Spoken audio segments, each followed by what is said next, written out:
There's a lot about fly fishing that's confusing, but fly casting in particular is one of those things that can give you a real deer in the headlights look. You've got all these fancy casts. You've got the reach cast and the roll cast and the pile cast and the Heimerdinger cast and the blind squirrel cast. It is a ton. It's really tough for a new fly angler to know where in the heck to get started. So today, we're gonna walk you through the 5 fundamentals of fantastic fly flinging, or how to cast a fly rod, but that's nowhere near as fun to say.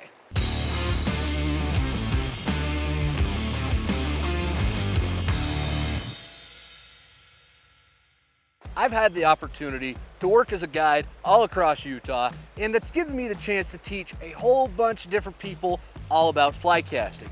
From complete beginners who'd never picked up a fly rod in their lives to people who maybe just need a little bit of a refresher course.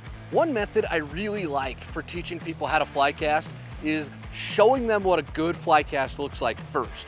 This gives them a basis, something they can model off of, because, I mean, who wouldn't want to model themselves after me, right? I've got the body of a Greek god.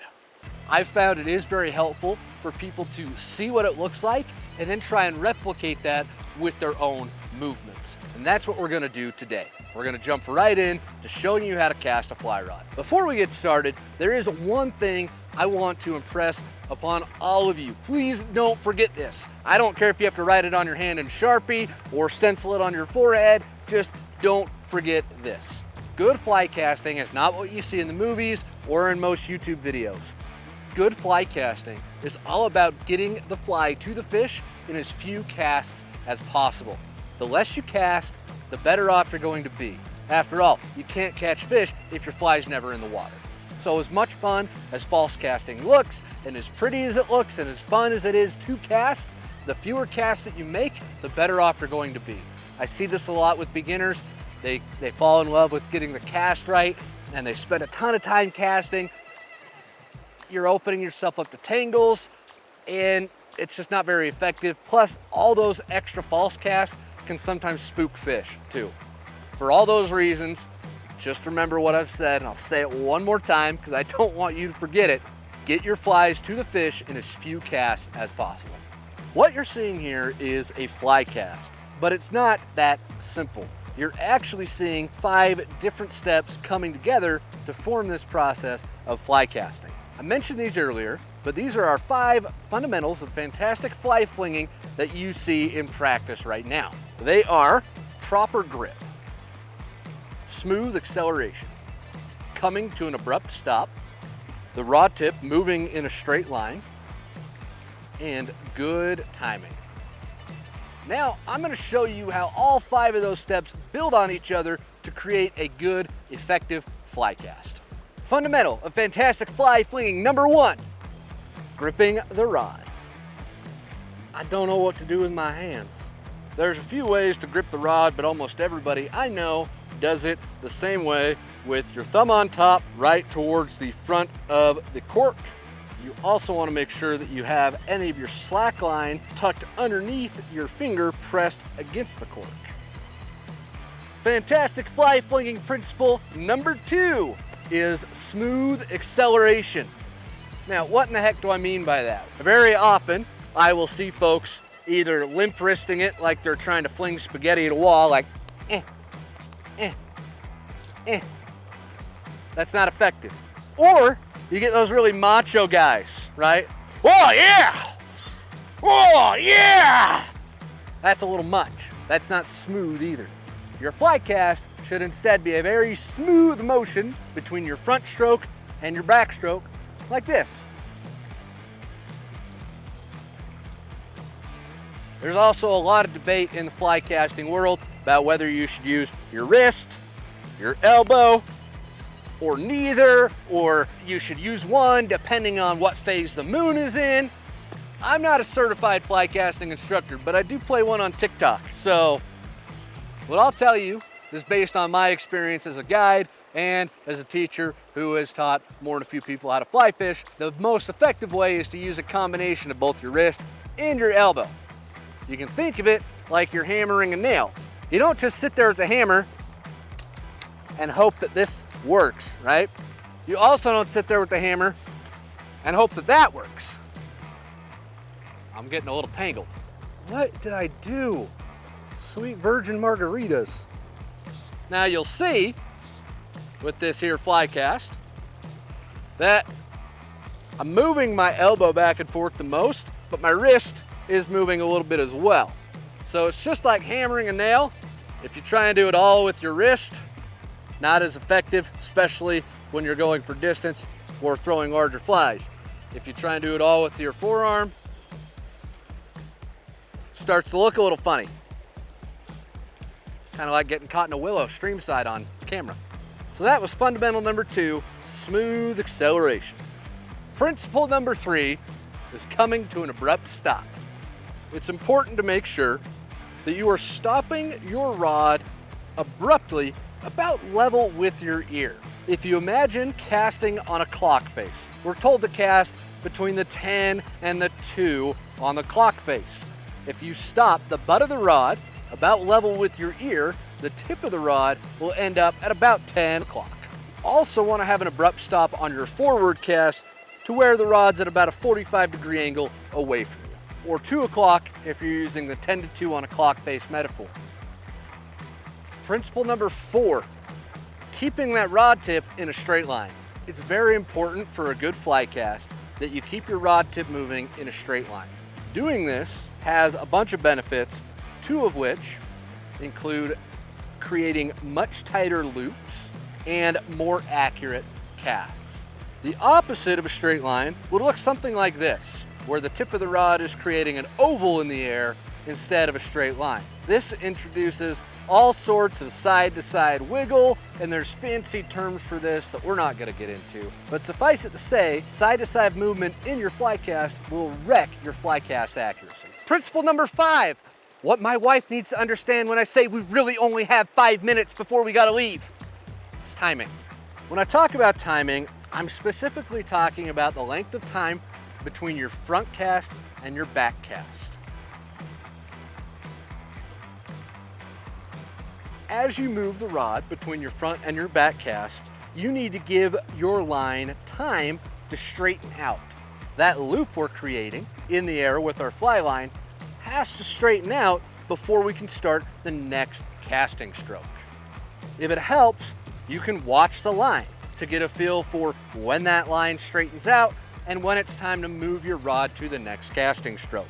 The more line that you have out, the longer you are going to wait in between casting strokes. So you've learned the 5 fundamentals of fantastic fly flinging. You're an expert now, right? You're ready to go. I can send you off into the world, a precocious little youngster ready to tackle it all. No, it would probably be a lot more helpful to see these principles, even though we've watched how they build on each other to create a good cast. I reckon it would probably be helpful to see somebody learn these things and go through it step by step. So that's what we're gonna do. We got my friend Katie over here. She's ready to learn some fly casting, so we're gonna get down to business.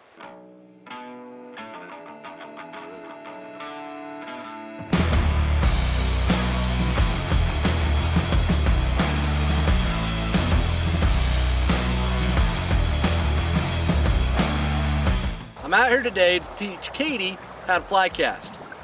Now, Katie is Alex's wife, and before you go all like, oh, that's improper, let me tell you a little something, all right? Everybody knows you don't teach your own wife how to fly fish unless you want her to soundly kick your butt all over the river. So, I'm falling on the sword for Alex today. Anyway, how's it going, Katie? So good. Yeah? Yes. So, you fly fished a little bit, right? Yes. Yeah, Alex hasn't been completely derelict in teaching you. He's done a little bit for me. Okay. How's your fly cast though? Frustrating. Why? I feel like I'm doing the exact same thing that Alex is doing, but mine is not going as far as his. All right, well, let's see what we can do to fix that. Perfect. All right, let's see what you got. Let's do this.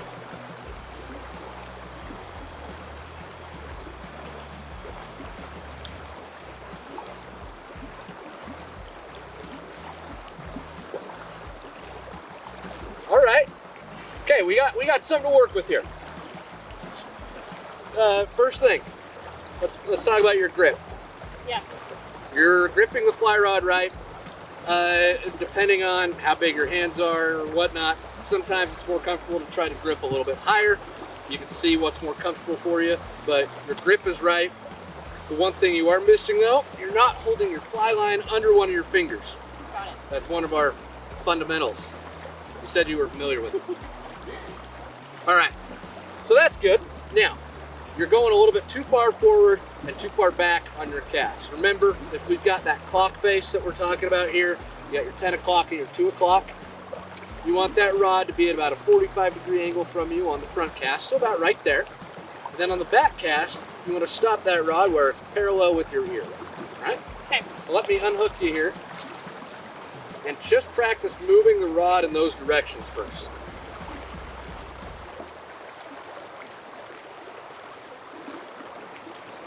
Good. Good. You can probably stop a little bit sooner on your front cast, about right there. Okay. Now, you're using all wrist. You don't want to use all wrist, you want to use your wrist and your elbow together. Okay. So as you're moving that rod back and forth, I want you to focus on smoothly moving your elbow back and forth. Move that rod between the 10 and the 2 on that clock face. Got it.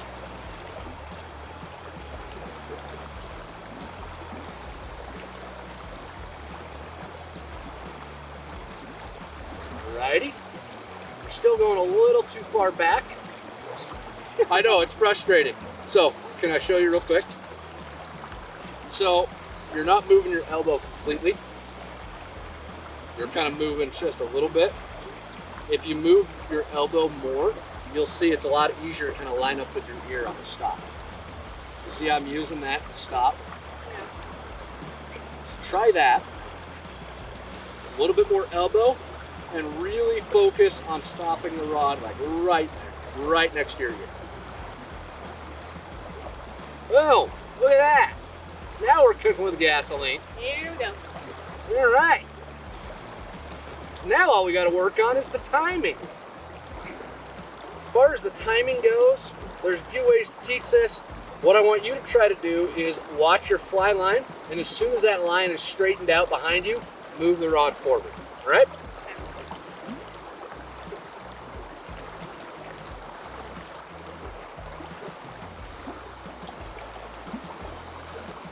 Be a little bit quicker. So go back, now forward. Back, now forward. Back, forward. Back, forward. Back, forward. Good. That timing's working. Where the loop is still kind of falling apart is you're not putting quite enough oomph into it. Right? That's a very technical term. Yeah, oomph. Look at the wrist. Yep. I tell people all the time, you've got to let the rod do the work, but the rod's not going to work if it's not powered enough. So you do need to move that rod with purpose. We talked about that smooth acceleration. It should be a very fast, but not a jerky motion. So a very smooth, but powerful movement of your, all right? Back, now forward. Back, now forward. Back, now forward. Back, forward. Now, I want you to focus on stopping your rod tip a little bit sooner on the front cast. Okay. All right? I know, it's frustrating. Back, forward, back, forward, back, forward, back, forward, back. Okay, we're getting there. We are getting, that was the opposite of what we just went through. Super close. Stop a little bit sooner on the back. Boom! There it is! Woo! There it is! Be in business. So we've been practicing for what, 15 minutes? Yeah. How do you feel about your fly cast now? Feels a lot better. Uh-huh. I will say the most helpful thing for me was the 10 and 2 with the acceleration. Uh-huh. The elbow principle kind of threw me off. That's a very fair point. Where we're casting just a short amount of line right now, you really don't need to use your elbow. You can make do with just your wrist. When you start getting into 30-ish foot casts, that's when it's helpful to use your elbow to generate a little bit more power. But for right now, where we're just trying to help you understand how the fly cast feels, the wrist is more than enough. But again, that's why we say let's use both. But really good observation. Do you feel like a professional fly caster now? Yeah, sign me up. Just kidding. No, no way, no. No, it's okay, because I wouldn't consider myself a fantastic caster either. It's all about whether you can get your flies in front of fish. You've caught fish on a fly rod before, right? 100%. Yeah, you did a couple weeks ago. We were in Wyoming, all three of us, huh? Yes. Yeah, there's some good fishing. So it's proof that you don't have to be an expert caster. As long as you can get your flies in front of the fish, it's really all that matters, right? Yep. Awesome. Thanks for putting yourself out here in front of the entire world. You know, 8 billion people are going to be watching. Thank you for being willing to do it. Thank you. Of course, that's what we're here for. So there you have it, folks. The 5 fundamentals of fantastic fly flinging. Just like anything else in this sport, it takes time to master. So don't beat yourself up if you go out there and you're not a great caster right off of the bat. Spend some time practicing, you'll be rewarded. Now, speaking of casting, the next video in this series is going to focus on one of the most useful casts that any angler can have in their arsenal, and that would be the roll cast.